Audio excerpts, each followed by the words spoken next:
بطور طالب علم میں ہمیشہ کہتا ہوں تاریخ بڑی ظالم ہے، ہمیشہ فاتح کا بیانیہ پیش کرتی ہے. always deals with the narrative of champions. مفتوح کا بیانیہ کہیں چھپ جاتا ہے، کہیں دب جاتا ہے، کوئی اس کے بارے میں بات نہیں کرنا چاہتا، کوئی اسے جاننا نہیں چاہتا. ایسا لگتا ہے جیسے تاریخ لکھنے والے اور تاریخ خود چڑھتے سورج کو سلام کرتی ہے.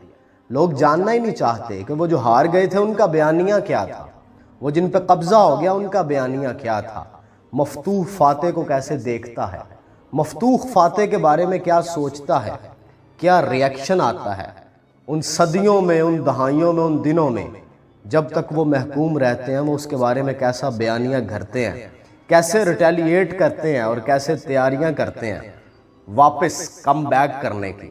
اگر آپ تاریخ کے طالب علم ہیں، واقعی میں طالب علم ہیں، کین آبزرور ہیں، تو تاریخ کا مطالعہ پورا نہیں ہوتا جب تک کہ آپ مفتوح کا بیانیہ نہ پڑھ لیں.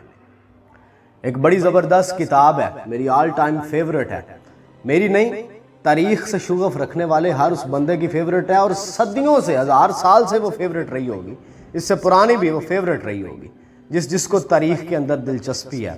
اور یہ وہ کتاب ہے جو مفتوح کا بیانیہ پیش کرتی ہے. شاہ نامہ فردوسی، شاہکار کتاب، فردوسی کا شاہکار ہے وہ، 60,000 اشعار کے اوپر مشتمل کتاب.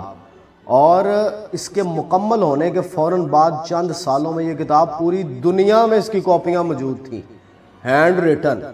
پرنٹنگ پریس پر اس کی بات نہیں ہے، یہ تو بڑی بات کی باتیں ہیں، ہاتھ سے لکھی جاتی تھی. اور اس کی اتنی انفلوئنس ہوا اس کتاب کا کہ پوری دنیا میں پہنچی، مختلف طرح کی ڈائنیسٹیز کے اندر یہ پڑھی جاتی رہی، پڑھائی جاتی رہی، اس کے تراجم ہوئے، بہت بڑے لیول پہ لوگ اس سے انفلوئنس ہوئے.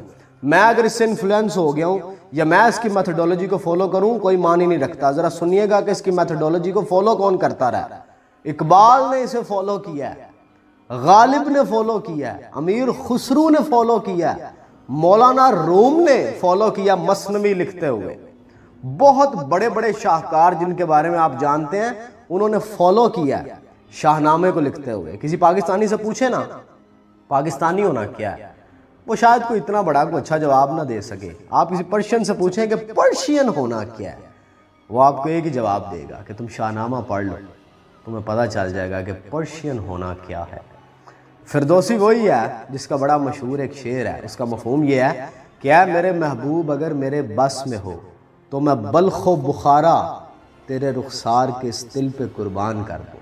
بڑا ایک مشہور بڑا زبردست واقعہ ہے، میں نے بڑی دیر پہلے سنا تھا، میرے کسی دوست نے سنایا تھا 2013-12 کے اندر.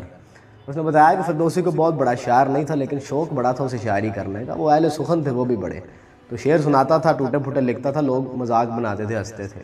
ایک دن بیٹھا تھا کسی لہر کے اندر، خلوص کے ساتھ بیٹھا ہوا تھا، رو پڑا اللہ کے سامنے، کہنا یا اللہ تیرے کو کی مانگ لیا ہے، ایک سخن ہی تو منگیا، دے دے ہاں سخن.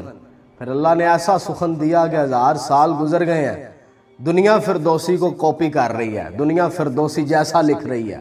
اس نے شاہکار لکھا تھا اور اس نے ایک بات کہی تھی فردوسی نے، وہ لفظ با لفظ سچ ثابت ہوئی تاریخ کے اندر. اس نے کہا تھا بسی رنج بردم درائن سالسی، عجم زندہ کردم بدین فارسی. چلے واپس آتے ہیں فاتح اور مفتوح کے بیانیے کی طرف. ایک مثال سے سمجھتے ہیں، آپ کو زیادہ سمجھ آئے گی، اور ساری اینکیں اتار کے سائیڈ پہ رکھتے ہیں. آپ کو پتہ ہے مسلمانوں نے جب پرشین امپائر کو کانکرڈ کیا، رومن امپائر کو کانکرڈ کیا، یہ کوئی چھوٹا واقعہ نہیں تھا. سپر طاقت کو گھٹنوں کے بل بٹھا دیا تھا مسلمانوں نے. پرشین امپائر بہت بڑی طاقت تھی، ایک پورے کا پورا کلچر تھا، آرگنائزڈ سسٹم تھا، ایک پورا سٹرکچر تھا. عرب تو ٹرائبز تھے، یہ ٹرائبز اکٹھے ہو کے ایک پوری سپر طاقت کو گرا دیا انہوں نے. یہ کوئی چھوٹا واقعہ نہیں تھا. ایک طرف جب ہم مسلمان بن کے تاریخ کا مطالعہ کرتے ہیں بطور مسلم، ہم ایک پرسپیکٹیو کو ڈسکس کرتے ہیں کہ اسلام کا سورج طلوع ہوا اور بہت بڑی سلطنت کی بنیاد رکھی جا چکی تھی، اور انہوں نے پوری دنیا کے اوپر جو قبضہ کرنا تھا، ایک بہت بڑے بر اعظموں کے اوپر حکومت کرنی تھی، اس کا پیش خیمہ ثابت ہوئی. لیکن دوسری طرف ایک اور نیریٹو بھی تو ہے، ایک پوری کی پوری سپر طاقت گری تھی، ان پہ قبضہ ہو گیا تھا، وہ محکوم بن گئے تھے، مسلمان حاکم ہو گئے تھے. یہ جو محکوم بن گئے تھے یہ ان کو کیسے دیکھتے تھے؟ جب تک آپ تاریخ کا یہ رخ نہیں پڑھیں گے، آپ تاریخ دان نہیں ہیں، پھر آپ تاریخ کے طالب علم نہیں ہیں.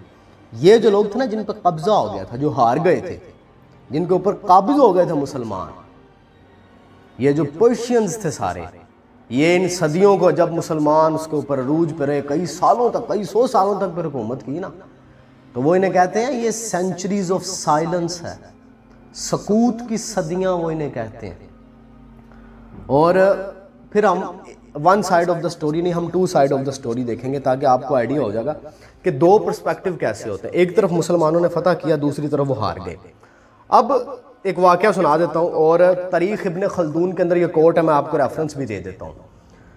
حضرت عمر بن خطاب رضی اللہ تعالیٰ عنہ جو دوسرے خلیفہ ہیں مسلمانوں کے، ان کا دور ہے، اور سعد بن ابی وقاص مدین سے لے کے آئے ہیں کتابوں کا ایک بہت بڑا انبار، لٹریچر کا بہت بڑا انبار، اور وہ کن کا تھا بھلا؟ وہ پرشینز کا تھا۔ وہ لے کے آئے، جناب عمر بن خطاب کی خدمت میں پیش کیا اور کہا کہ یہ بہت بڑا انبار ہے کتابوں کا، ان کا کیا کرنا ہے؟ اب ذرا آپ نے غور سے سننا ہے، دو بیانیہ آپ کے سامنے میں کھڑے کرنے لگا ہوں۔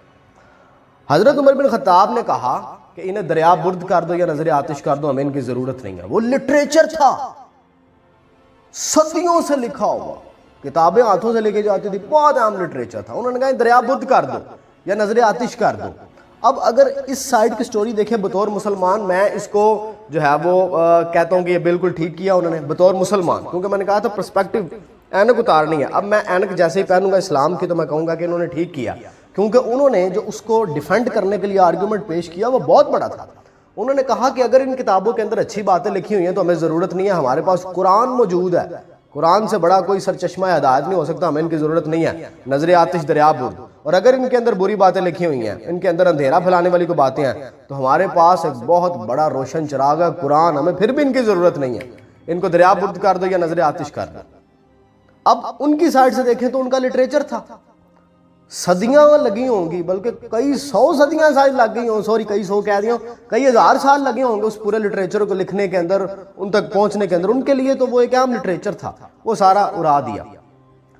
اب ہم نے کہا کہ ہم نے فتح کر لیا اور پوری کے پورے اس لٹریچر کو پار کر دیا۔ آپ کو پتہ ہے جب سقوط بغداد کا وقت آیا، جس کے اوپر ہم آج بھی ماتم کنا ہوتے ہیں، ہم کہتے ہیں کہ ہمارا لٹریچر انہوں نے دریا میں بہا دیا تھا۔ جب انہوں نے حملہ کیا، سب سے پہلے بغداد کے اندر ہمارا جو لائبریری تھی، بہت بڑا کتب خانہ، بہت بڑا علم کا سرچشمہ تھا بغداد کے اندر مسلمانوں کا، اس کے بارے میں کہا جاتا ہے کہ جو دریا کا پانی تھا وہ نیلا ہو گیا تھا، اتنی کتابیں تھیں۔ اور پھر جب ہم کلیم کرتے ہیں کہ مسلمان تو علم کے اندر بہت آگے نکل گئے تھے، ہمارا لٹریچر ہی سارا ضائع ہو گیا، نظر آتش کر دیا یا دریا برد کر دیا۔ اس سے پہلے ایک دفعہ ہم نے بھی کیا تھا، یہ ریٹیلیشن ہے، پھر انہوں نے ہمارا کر دیا۔ جب باری آئی، خیر وہ چاہے نہیں بھی تھے، لیکن جو بھی آیا پھر فاتح بن کے ایک دفعہ اس نے ہمارا لٹریچر اڑا دیا تھا۔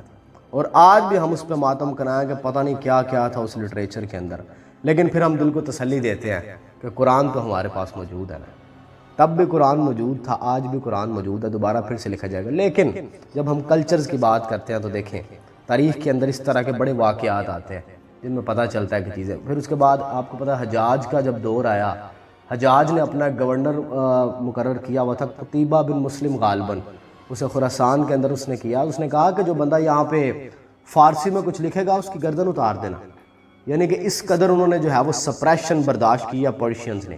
پھر بعد میں یہ جو شاہ نامہ ہے نا، شاہ نامہ ہمیں مشہور نہیں ہوا، شاہ نامہ نے وہ مفتوح قوم کے بہت بڑے نیریٹو کو پیش کیا، ہمارے سامنے لے کے آیا، اور پھر وہ بہترین بیسٹ آف دا بیسٹ بک رہی ہے۔